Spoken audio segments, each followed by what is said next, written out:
So, ito yung basag mga katropas. Hindi ko alam kung paano to nabasag. Pero sabi naman siya, nalubak na. Kasi may bengkong din, oh. So, nalubak pala to. Ayan, sa Rossi RFI ito mga katropas.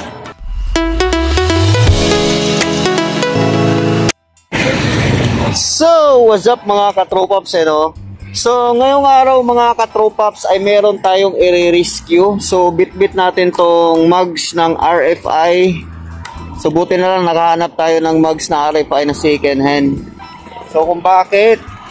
So, meron kasi tayong customer dati na biglang nabasag yung mugs ni sir dito. So, ipapakita ko sa screen. Yan. Screen na to. So, nabasag yung dito niya. So, ngayon, nagpahanap si sir. Ayan na pala si sir.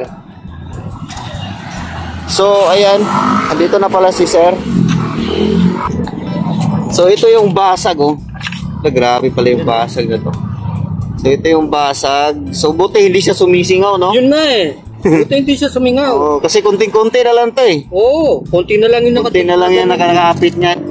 So, ayan siya. Andito ko ngayon sa Malulus, Bulacan, mga katropaps. Ha? Saka dyan? Oo. Pinabenta. So, ayan na nga siya mga katropaps. So, ipapalit lang yung mag sa gulong.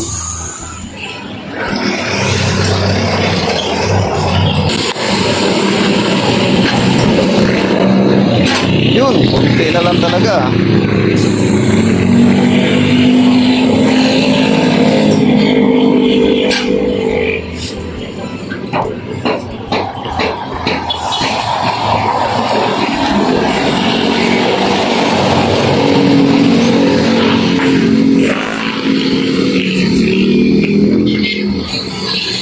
Buti walang tire sealant.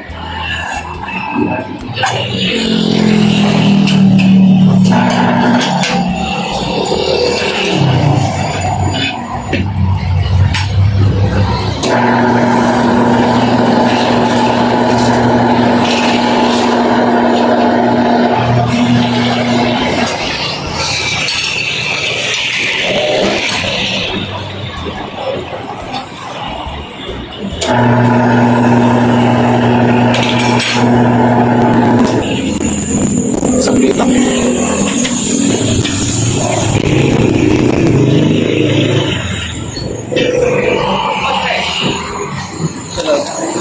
So, ito yung basag mga katropaps. Hindi ko alam kung paano to nabasag.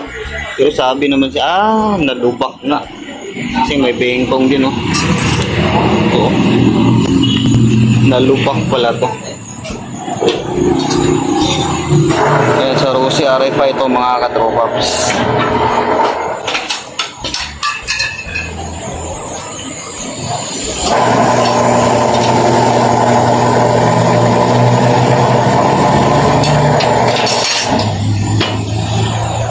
Saglit lang.